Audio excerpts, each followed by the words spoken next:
History 1. 2 summers ago, on my way home from an out-of-town day trip for my daughter's birthday party, we went to a water park and decided to have dinner in a really small town. After getting slightly lost due to Google Maps' crappy directions, we stumbled upon a county fair across the street. It was getting dark, and the fair was nearly over, but we caught a tractor pull about to begin. We'd never been to one, so we thought it might be a fun way to top off the birthday trip. We sat on the bleachers and watched for a while. Many families were there, but also some drunk people. I didn't think anything of it. I had my 15-year-old daughter and a good friend with me, so I felt safe. Deciding to leave before the event ended, we walked back to the closed restaurant, got into my car, and set off for home. Backtracking using Google Maps, we took a road I recognized that would get us back home. I noticed a car behind me as soon as we pulled out of the restaurant. It was the only other car on the road, as most town inhabitants were likely at the fair or at home. The car followed us onto the road, which I found odd because it was a desolate, back hilly road with wooded areas on either side. I thought maybe they were from out of town too and were using the same cut across to get to the interstate, as it was summer and many people were road tripping. I still felt uneasy but decided to just get off this podunk road and onto the interstate as soon as possible. Driving on this hilly back road, it was fully dark outside, and I kept it easy for fear of a deer running out in front of us. The car stayed right behind me. I slowed way down, hoping he would pass me for going too slow. Instead, he drove right up on my tail, tailgating me. I could see that it was only one person in the car, and the windows were tinted. I dared to speed up, wanting to get on a main road or interstate as soon as I could. He stayed right behind me, going as fast or slow as I was, not bothering to get off my bumper. I knew we were being harassed now. I was scared. I had my daughter in the back seat on her birthday. It was unfair, and I kicked myself for going to the tractor pull. Of course, I could not have predicted this craziness. After what seemed like ages, we got onto the interstate. I hoped it was just some local jerk who wanted to scare some city folks, but I somehow knew it was not that simple. As I feared, he followed us onto the interstate. Even on the interstate, he tailgated us. I slowed down initially, hoping he'd pass us, but no luck. I sped way up, but he caught up and stayed too close. Unfortunately, the interstate was quiet on our side. I had no choice but to keep going. My friend was angry and ready to fight if necessary, but I wanted no part of meeting this guy face to face, especially with my birthday girl in the back seat. I just kept going and prayed not to get a flat tire. At one point, I got scared enough to lay on the horn while driving, hoping the noise would dissuade him. It worked. He pulled over on the shoulder and I saw his headlights turn off. I was relieved at first, but we found it odd that he killed the lights. After that, we sped up, and I was flying for home. About 15 minutes passed in blissful uneventfulness. We talked about how scary that whole ordeal was, and eventually started feeling relieved to put it all behind us, literally. We were about 25 minutes from home, and there were a couple of vehicles here and there, which made us feel less alone on the road. At one point, when the cars thinned out and we were once again alone on the road, something happened that I could not believe. Right next to us and slightly behind us, headlights burst on. He had been following us that whole time with his lights off, staying carefully behind us and waiting for his chance to scare and surprise us. I almost started crying, but at this point I was too angry. This guy had been following us for an hour now. Far ahead of us, I saw the taillights of a semi. I sped up quickly with the stranger in the car next to me, trying to pace us from the fast lane. I think he realized that I was trying to catch up with the semi, so for the first time in this insane chase, he did something truly dangerous and swerved at my rear panel, a pit maneuver, trying to push us off the road. I sped ahead and missed him, clipping me by inches.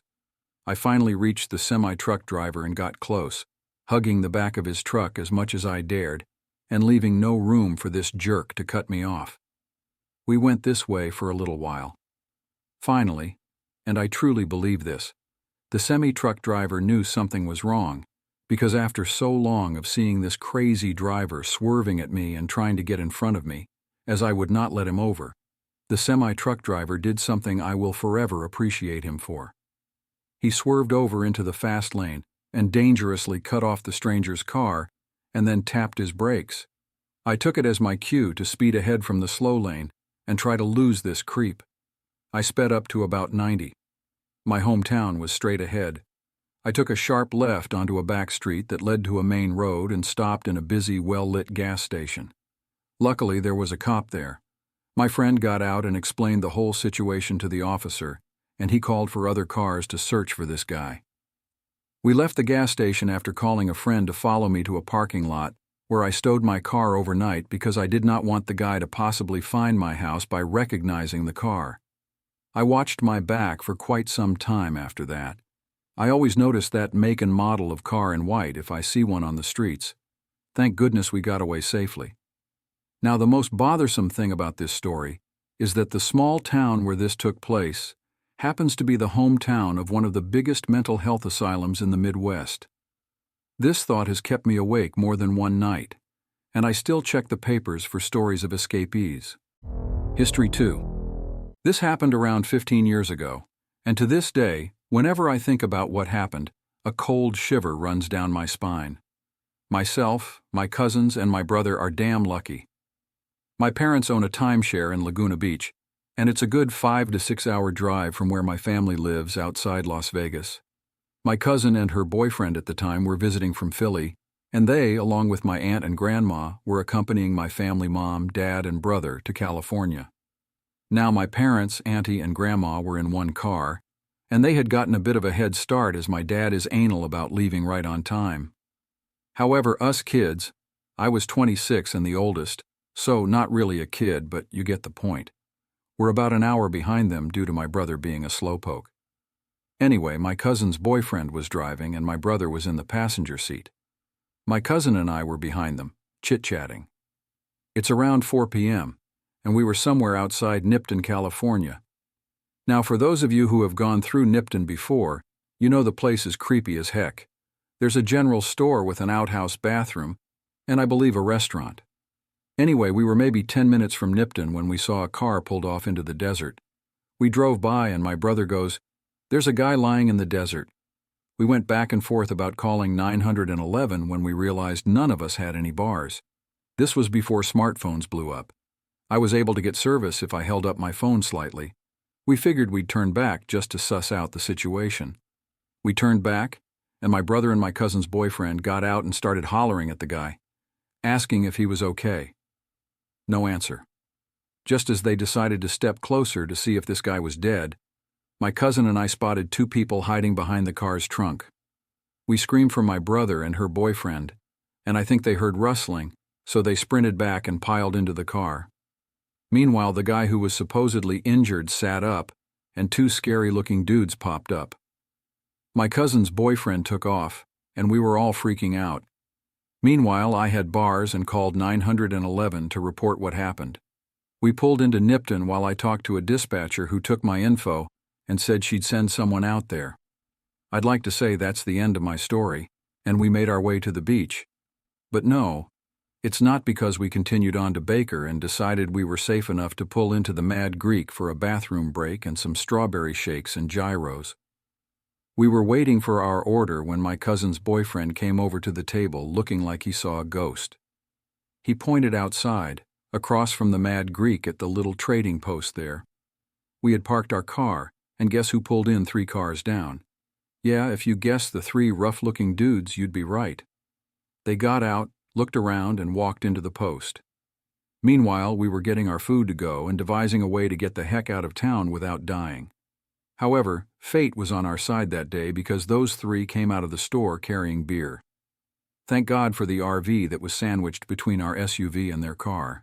They got in their car, pulled out, and sped off like madmen. We took that as our cue and a sign from the man upstairs to get the heck out of there. We ran out to our car, got in, and we didn't stop again until we reached Laguna. I never heard back from anyone regarding my call to the police. We never told my parents or my aunt or grandma. To this day, we all regard it as the scariest thing that ever happened to any of us, and I refuse to take the Nipton cutoff route even if it's a shortcut. History 3. This past September, I had taken a road trip down to Myrtle Beach with my family. It was myself, my mom, my sister, her husband, and their 2 kids. We used my car and both my sister's and her husband's car to transport everything and all of us. We had rented a beach house for a little over a week and had a pretty great time. I was in the middle of a difficult point in my life, struggling with employment and being in between jobs. Having just started 2 new jobs fresh, I was a little low on funds and worried about making my car payments and the like, so I opted to head home 2 days early with my car to try and get more hours at work. My family expressed being nervous as I planned to leave after dinner and drive through the night to get home. I consoled them that I'd be okay to be up all night and that I'd head straight home, only stopping for gas and food as needed. I'm an excellent driver, a tad impatient, so I tend to go until I absolutely have to stop and take a break. However, this would be a 12-hour trip, and I knew I would need breaks, so I made a point to stop at every rest stop to at least get out and stretch, so I stayed awake and didn't get too sore. Going through West Virginia, I'm sure you guys know how secluded their rest stops and visitor centers and the like are, especially when you're heading north from the south going through the mountains. I stopped at a visitor center because they advertised having a fast food joint and I had to pee like a racehorse.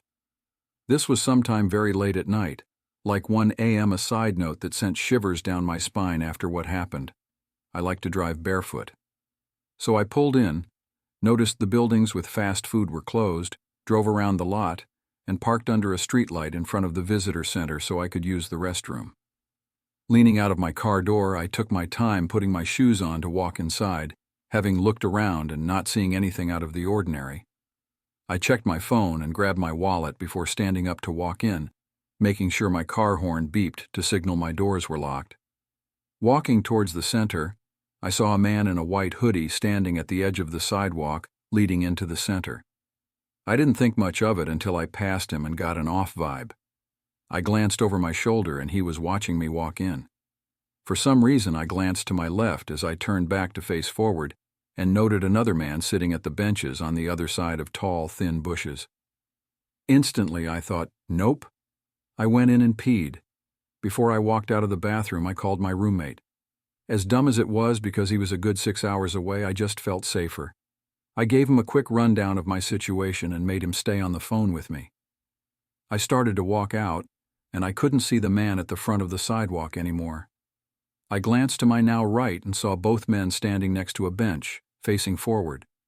I saw a couple walking in to presumably use the restroom as well. I had an impulse to ask them to walk with me, but my paranoia kicked in because I knew something was wrong somewhere in my situation, and I didn't ask, thinking they might know the men. Walking briskly to my car, I explained to my roommate that the men were by the benches. Daring the smallest of peeks over my shoulder again, I saw the man in the white hoodie walking towards me. I told my roommate. Walking a few more paces forward, I looked back again and saw his pace had quickened. At this point, I told my roommate, "He's following me to my car," and I booked it. I thankfully had a key fob, got my key out and ready, and unlocked my car.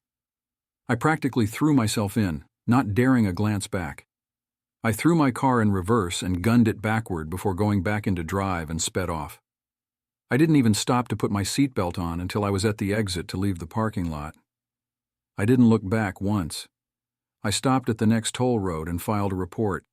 The workers called for state troopers to head over and check things out. I didn't stop shaking for hours, and I refused to get out of my car until I was home. I horrified myself at the thought that if those guys had paid attention and made their move more quickly, they could have incapacitated me at my car while I was facing the ground and putting my shoes on, and I could have had absolutely no defense. History 4. It was summer, I believe the day after the 4th of July, and my husband and I were in the middle of a cross-country road trip. We were driving through Texas, and for any of you who have driven across the entire state of Texas, you know that it is very long and very barren. Sometimes we'd go hours without seeing anything at all, and the towns we did pass through didn't consist of much more than a rusty old gas station and a few dusty little houses. Looking out the window, you would swear you were just driving through the same 5 miles of desert again and again. I had started getting a headache, and my husband suggested I take a quick nap to get rid of it. I remember allowing myself to doze off as I watched the beautiful colors of a desert sunset. The slowing of the car woke me up, and the first thing I noticed was how dark it was. I believe it was around 10 p.m. My husband had stopped at a gas station with a small shop. He told me he was going to grab us some food and asked if I needed to pee. Knowing I might not have another chance for quite a while, I went into the shop to use the restroom. Both the men's and women's restrooms were down a little hall from the open area of the shop. I was groggy and tired, and realized how badly I needed to pee, so I shuffled into the restroom. As I made my way the short distance from the door to the nearest of the two stalls, I made eye contact with a woman coming out of the only other stall. She didn't quite look homeless, but she was definitely messy looking. She had wild gray hair, almost shoulder length, if it hadn't been sticking out in every direction from her head. It looked like it hadn't seen a brush in weeks. She was wearing ragged clothing, a pair of ill-fitting black workout shorts, and I remember noting her foam flip-flops. She had several layers on top, one of them being a large purple and green coat. Keep in mind, this is Texas in July. The jacket was just hanging on her shoulders crooked, like she hadn't bothered to take a few more seconds to put it on correctly. She was carrying something in a tied-up plastic grocery bag. I gave a quick smile as our eyes met, and she just stared at me in return. Then her face turned wild and intense-looking. Her eyebrows were set as if she was angry, but her eyes had a wild, alive look. She looked at me like she was hungry, and this was when I felt the first tinge of something wrong. I tried to brush it off.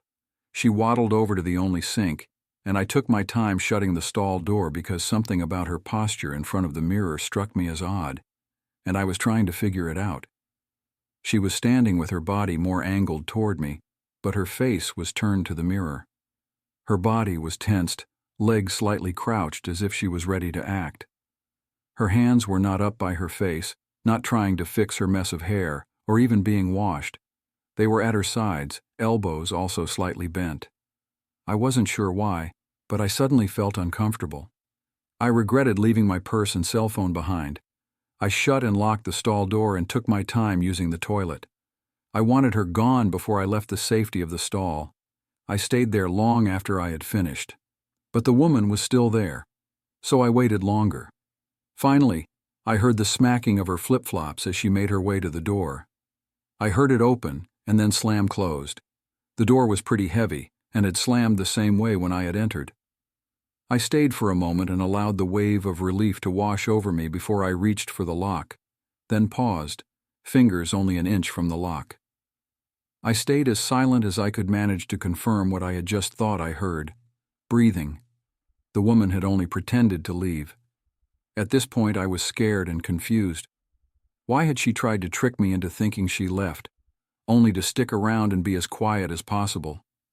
I knew something was very wrong, so I stayed in the stall even longer, and this time it must have been at least 20 minutes, but I had no way of knowing for sure. I could tell from the direction her breathing was coming from that she had positioned herself in the far corner, right next to the door, but far enough that I couldn't see her feet. Finally, I heard her leave. This time I waited a few minutes to make sure she hadn't tried her trick again. I slipped out of the stall, quickly washed my hands, and rushed down the hallway to the store. It was pitch black outside, and I had no idea where she was. She couldn't be far. A large man was checking out at the register, so I waited near a window display until he left the store and quietly slipped out the door behind him. Sure enough, crouched right outside the front door was the woman. She seemed surprised as she stood and turned away, walking quickly around the side of the store. My husband was waiting in the car and asked me if I was okay since I had taken so much longer than usual. I said I would tell him all about it once we were away from that store. The people who read about my experience had many theories, but the two most common were that she was a druggie who wanted to mug me or that she was working with sex traffickers. I'm open to any of your theories. I tried to see if there was anything in the news from around that time, but I couldn't figure out exactly where we were when this happened. History 5. When I was younger, each summer and almost every New Year, my family would pack the car and go on a road trip to visit family in Mexico. We never had any problems until one particular trip when I was 8. Like every road trip before, we left our home in North Texas around 6 p.m. to reach our destination the next morning. So around 2 a.m., we crossed into Mexico, and that's when things got weird. When you're on the only stretch of freeway in the middle of the desert, you don't tend to freak out about having the same car behind you for miles. It was practically pitch black outside our car windows, the only visible shapes being the dotted stars and the eerie silhouettes of the cacti. We'd been in Mexico for about an hour and still had a few more to drive, and I remember sleeping but still being semi-conscious of what was around me because I didn't have the skill to really fall asleep in a car. So when my mother suddenly spoke my dad's name, I heard her. "Tom, that car behind us, it's been behind us since we left Laredo." My dad peeked at the car and shrugged off my mother's tension. "A lot of cars use this road. He's probably going to Rosa or another city." And he left it at that. Despite his reassurance, my mom kept a wary eye on the car behind us. By this time, my siblings and I were hyper-aware of the car and entertained ourselves by watching the car through the gaps in the luggage that blocked the rear window. We got tired pretty quick. "He's getting closer," my mother noted, and we turned to watch as the car inched closer and closer to ours. "He's too close, Tom." And she was right.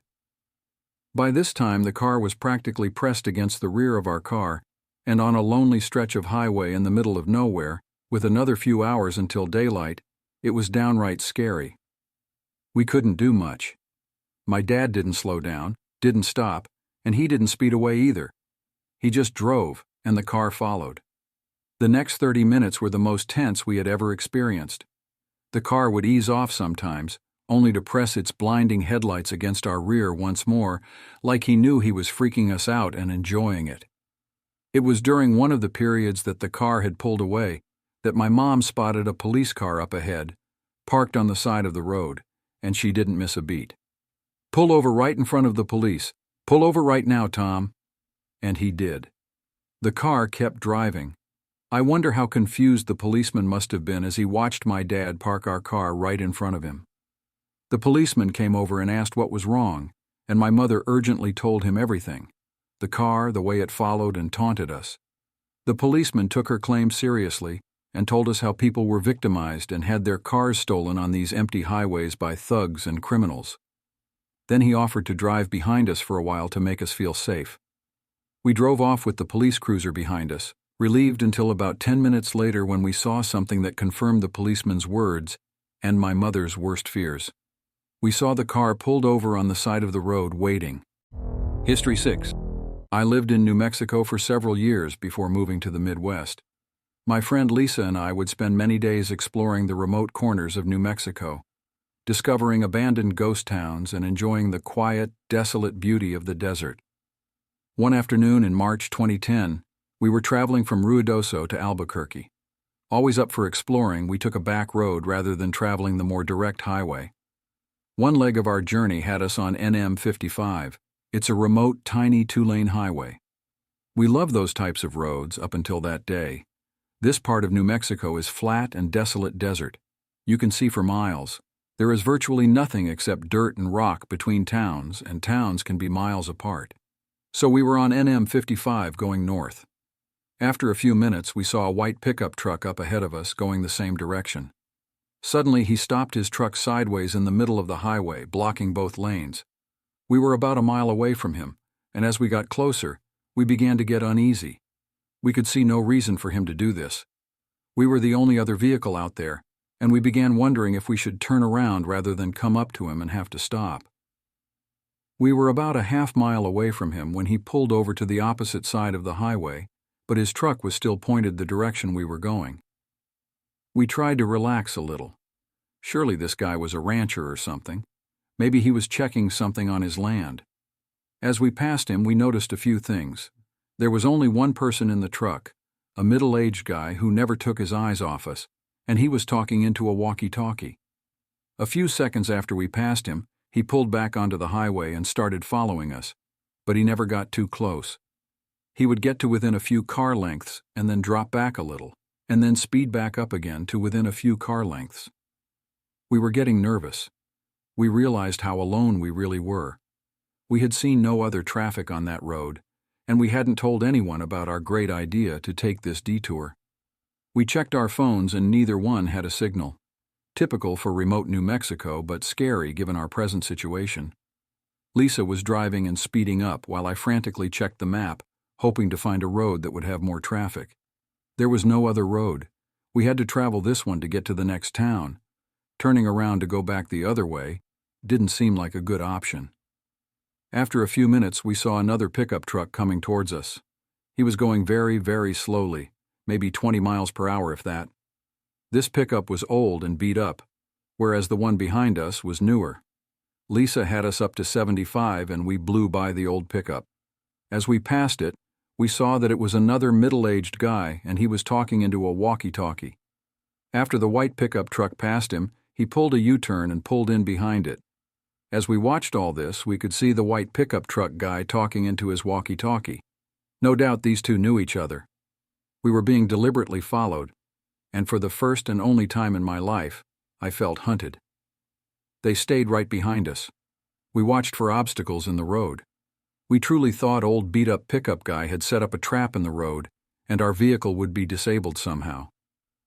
We talked about driving into the fields, but this was obviously their territory, and we were afraid of what would happen if we went off-road and got cornered, so we stayed on the highway. By now, the white pickup truck guy was right on top of us. We could see him talking into the walkie-talkie, and he stayed right on our bumper. The old beat-up pickup truck guy was right on top of him. The three of us sped down the highway. The white pickup inched closer. His maneuvering and edging closer made it apparent that he was trying to bump us. I watched helplessly as he got within inches of our back bumper. Lisa floored it. We were passing 80 miles per hour and edging up to 90. The road was flat and deserted, but any little thing going wrong would have been catastrophic. We absolutely were not going to slow down or stop if we could help it. The white pickup pulled into the opposite lane and started to gain speed. The only thing we could think of was that he wanted to pass us and get in front of us. If he got in front of us and his buddy was behind us, then we'd be boxed in and trapped. We looked frantically at the rocky desert on both sides of us. Our only option was to off-road it. Should we risk it? Could we speed through the desert and make it to safety in one piece? As we topped a small incline, we saw a sign that said, Salinas Pueblo Missions National Monument, and it pointed towards a road on the left. Right at that moment, a blue pickup truck pulled out of that road and onto the highway in front of us. As we came up on the blue pickup, we saw the plate said U.S. Park Service. We looked at each other and then looked behind us. Both pickup trucks did U-turns and went the other way. We followed the blue pickup to Mountain Air and then made our way to Albuquerque. I don't know exactly what those guys' intentions were, but they weren't good. There is something seriously wrong out there. I notified the state police, and they said they would keep an eye on things. This area is very near Belen, New Mexico, which is where Tara Calico was abducted. It's also about 100 miles from Elephant Butte, which is where David Parker Ray had his little secret torture laboratory. We didn't put all that together until later. Even though David Parker Ray had died by the time this happened to us, we do believe that there are others out there like him, and whoever abducted Tara has never been caught. Or maybe we came into meth lab territory, but since this happened on an actual highway rather than a backcountry road, I tend to discount the meth lab theory. Whatever is going on out there, it's not good.